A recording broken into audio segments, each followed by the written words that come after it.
Hey, it's Eric G. Around the House is sponsored by Baldwin Hardware. For 75 years, Baldwin Hardware has been known for its first-class quality and craftsmanship in door and cabinetry hardware. As an alumnus of the Baldwin Hardware Design Council, I can say I have seen the details and quality from design to the finished product. If you're looking for a new style and old-world craftsmanship, I can tell you there is only one Baldwin Hardware. Check out what would look great in your home at baldwinhardware.com.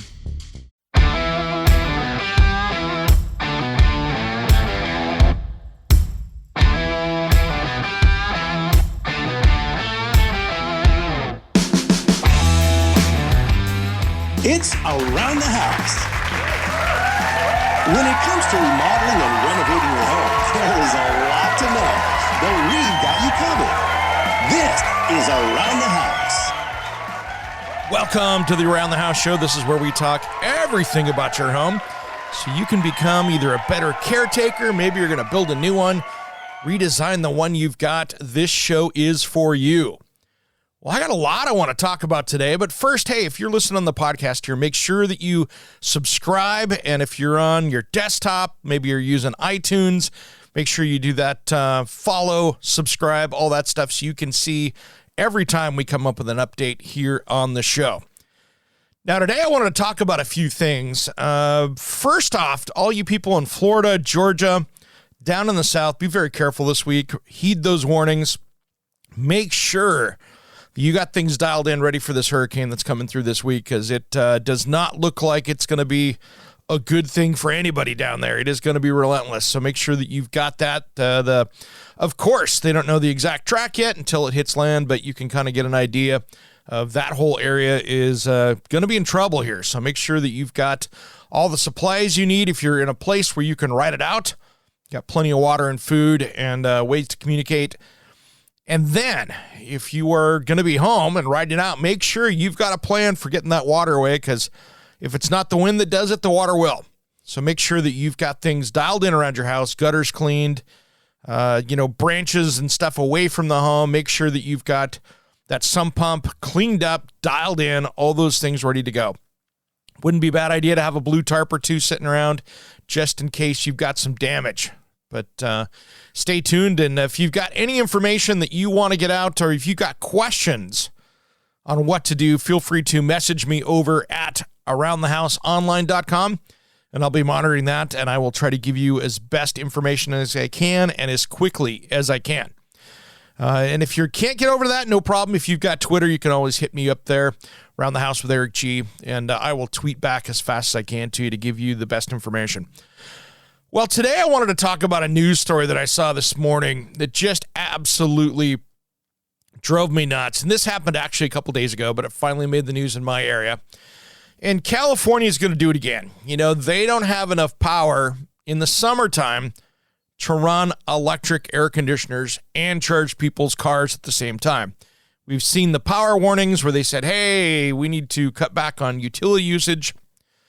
Now they're doubling down on that. They are going to make it now, and their ongoing effort for cleaner air in California, as they put it, they're going to try to slash ozone pollution even more. They just approved the California Air Resource Board, which is CARB, last Thursday. They approved to ban the sale of all natural gas-fired space heaters and water heating appliances by 2030. Now, in your home, if you are using an electric water heater, that is one of the biggest expenses outside of heating your house that you can have. So that uses a ton of electricity. The only way to get around that is to go with a heat pump water heater. But as they currently stand, there is no way their electrical grid can support all new cars by 2035 to be electric, all homes to be running, when you replace that, you're going to have to put in a brand new electric unit or a heat pump. So I see massive problems coming ahead, because at this pace, there is absolutely no way they're going to have the electrical grid to be able to do this.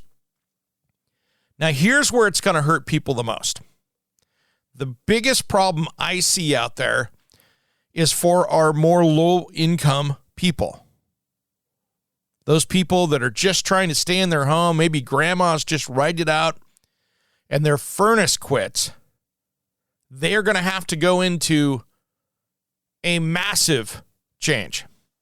Now, hear me out. Here's what I'm worried about. My house was built in 1977. When I had my electrical panel swapped out, they had to move it to get it up to code, all those things. That would have cost, in today's work, about $7,000 from the company. So if I was going to write a number on it, that's $7,000. Now you put on top of a $15,000 or $20,000 heating and cooling system on there. I don't know a lot of people in the lower income range that can come up with $27,000, $26,000 or more to put in that system. And I think this is where we're running into some huge problems, because what's going to have to happen, and many of these older homes have 100 amp service, especially in California. Can't tell you how many of those I've run into. So these new regulations that are coming out are going to be really dependent. They're going to lean heavy and cost these lower income people a lot of money. Do I see any funding coming for this? As far as I've seen, it is not addressed. So I think this is where we're going to see some issues. And I think that's where this is going to get really expensive as well, because there's only two ways this is going to happen. It's either going to be on the backs of lower income people on their homes, or we're going to have to depend on the government to give them enough rebates to do that. Either way, it's costing people a lot of money. And I think California, in my opinion, has gotten way over their skis on this. And I think you've got them doing this grab of going all electric, but they don't have the resources to do it. I don't see them putting in, I can't see them putting in the next 10 years enough solar panels and wind energy to be able to do this. Now, if they started building a nuclear reactor today, or multiple nuclear reactors today, I don't think that they could get caught up. Because not only do they have to go build out these power stations, they've got to get that out to the neighborhoods. And the neighborhoods don't have the capacity to do that. If you go down a neighborhood street and have to double that capacity, they can barely keep the power on now. So Californians, if you are making on that lower income range of people that own homes, you're in deep trouble there. And I feel bad for you guys. But, these are the people that you guys have voted into office that have put you in this position. And that is very unfortunate. And I hope that maybe some common sense will come back to this, because we don't talk politics here much. But I tell you what, this is going to get really expensive for Californians either way you do it.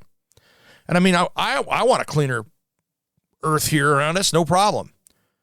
But I think when we sit here and put this much speed into it and that little of planning, it's going to get expensive. Now, my only hope now is that cooler heads prevail on this in a few years and they go, whoa, there's no way we're going to have enough for this. Because I don't know about you, but it's been 10 years that I've been watching at least them saying, hey, turn off your air conditioners because we don't have enough power in Southern California. They haven't fixed it yet. Do I see them fixing it in another 10 years? Not at the speed they do stuff. So that's going to be something let's keep an eye on. And I think we're going to see some bigger issues there, especially when we start putting the load of electric heat in the wintertime and electric cars charging. And they don't need that much heat, but when they do, they do. Now, I want to talk about the sweet irony of all this. And this is where it gets interesting. So every time the Californians got to go turn off their power, what happens? Everybody goes out, gets out those gasoline-powered generators. The big companies start up their diesel-fueled generators, or they have the natural gas generators that are much more cleaner. But the amount of emissions coming out when they turn off power because of fire hazards in those areas is absolutely massive as far as the pollution from that. And it's just kind of ironic that they're pushing their electrical grid so much that they're actually going to be causing more pollution when that electricity comes off. So that means that they're going to have some bigger problems when the power goes out. Now, guess what? If you've got no natural gas going in there, and by the way, they just discontinued the subsidies to put natural gas into neighborhoods, into new neighborhoods in California. So low-income people there are getting a break as well. But my biggest issue that I see right here is that when people don't have power and they don't have natural gas, they're going to be going to diesel. They're going to be going to unleaded gasoline. And those things are way dirtier than what the natural gas would do anyway. And one of the kind of ridiculous comments from the California Air Resource Board is they were talking about the chemicals and the stuff that comes out from natural gas leaks inside the home. I'm sorry. That is the least of your worries inside the home. If you've got a natural gas leak, you've got a natural gas leak. But generally, what's coming out of there is not the problem of the gas company. 95% of the time, those issues inside the home are a homeowner not turning on your vent hood when you cook. If you've got a gas cooktop or a gas range and you're not turning that hood on that's venting all the way to the outside, that's on you. Those chemicals, that nasty stuff, that is you causing that indoor air pollution. So one of those things that I think that we got to be really careful with. I don't want anybody getting sick off of anything, but what little you get is really going to be from not using that hood. Now, if you've got a leak in the house because you don't have something fine-tuned, that's a whole other story. But that's generally rare. So don't make your situation worse by having that natural gas leaking inside your house. Make sure that you get that tested. When in doubt, call your gas company. If you think you smell gas in there, call them. They'll love to come out and test it. They want to make sure that your house is safe. I don't know of a gas company out there that does not send somebody out to make sure that everything's good. And they have scanners that can tell just little micro leaks to make sure you get it dialed in. Now, for any of you still in California that love to barbecue, you should be expecting those barbecue bans to be coming. If they're going to be diving into this deep, expect that gas barbecue, even the pellet, any of that stuff. I see that coming next. You'll probably be allowed only to electric barbecues. So if that's not on the horizon down there or not in the news, it's going to be. So hold on to those barbecues. I think that's going to be coming next. Not to be too negative about it, but I think anybody that's in California and Oregon and Washington and East Coast states, what happens in California ends up spreading across the rest of the United States in those areas. So be careful. These bans could be coming to a state near you. All right, and I do have one more tip I want to give out to people out there. We're kind of getting to that fall time of year here. So, I mean, technically we're in fall. Even though hurricane season's going and everything else is happening, here's what I'd like you to do. Make sure you get that heating and cooling system tuned up, because now is the time you should be getting that service call done, especially if you're in a northern state where things get cold, or you're in an area where that heat is really dependent on working correctly. And if you have not had your heating and cooling system, your HVAC system, serviced in the last year, I highly recommend you do it now. Right now, it's kind of that time of year where you can get some reasonable prices on service. They're not trying to put in all the air conditioners. People aren't thinking heaters. It's kind of a little bit of that off season. They're still busy, but I want you to make sure and get that thing serviced. And yeah, you can do some of it yourself, but I really like to have that technician go in, clean out everything, make sure that the gas, if it's a gas furnace, is running correctly. They'll get it fine-tuned. They'll make sure that you're doing everything perfectly inside of that. They'll make sure nothing's broken, and they're going to make sure that everything's working great. Maybe they're going to recommend, a new filter. Maybe they're going to recommend some cleaning. Maybe you need a few new parts. I would much rather have it where they come out and say, hey, you got this. It's going to leave you hanging this winter. Let's get it taken care of, versus you on Thanksgiving night having to sit there and pay an extra $300, $400, $500 for a service call because your house is 45 degrees and you should have had that done sooner. So another little tip, make sure and get that service call out there. And if you've got somebody you work with, see if they've got a maintenance plan. Sometimes that can be a huge savings for them to come out. You buy into a maintenance plan, they'll come out and every year do something for you and make sure that that's all dialed in. And if you're in an area where you're using the AC heavy and you're using the heat heavy, maybe twice a year is something you need to have done where somebody's looking at the air conditioning one time and, of course, the heater the next. So make sure you've got that dialed in. Now, I saw something on the news this morning that really got me going, and I love this. Super positive here, guys. This is amazing. Now, I'm a connoisseur of old Ford trucks. I've got an old Ford truck that I drive around, F250, 1995, and I love that thing. I can fix it, I can drive it, and every year it becomes worth more than less, which is awesome. But there is a company now down in Florida called Velocity Modern Classics. They are taking an old Ford F250 truck, completely rebuilding it and making it into a new vehicle for you. So they start out with a Roadster Shop RS4 frame. They put in brand new Ford, suspension, 18-inch wheels, 5-liter Coyote V8, automatic overdrive transmission, custom stainless exhaust, stainless fuel tank. Everything is awesome. Custom paint, beautiful 33-inch tires. This thing is gorgeous.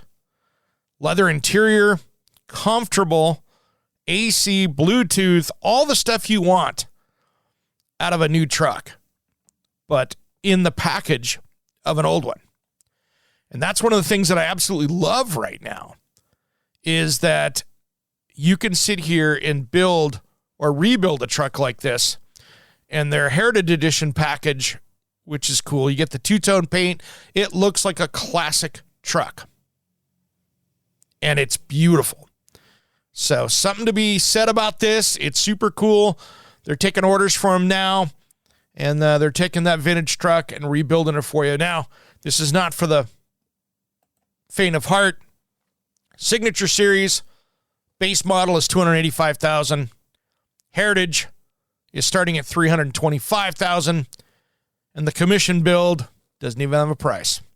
So instead of getting that Lambo, instead of getting that Ferrari, maybe you can get an old F250 that has been born again and is beautiful and ready to go. All right, everybody, have a great rest of the week. Enjoy it. Florida, Georgia, stay safe down there, guys. I just want to make sure that you guys are staying safe. And, of course, like I said, make sure and contact me if you have any questions, Twitter or Around the House online. I'll get back to you as soon as you can on emergency repairs, things like that. I'll do my best to be here for you. And we got a great show coming up on Saturday. We'll tease that on Thursday. You won't want to miss this one. We got some new products and cool stuff to talk about. All right, everybody, have a great rest of the week. And thanks again for listening to the Midweek Special. This has been Around the House.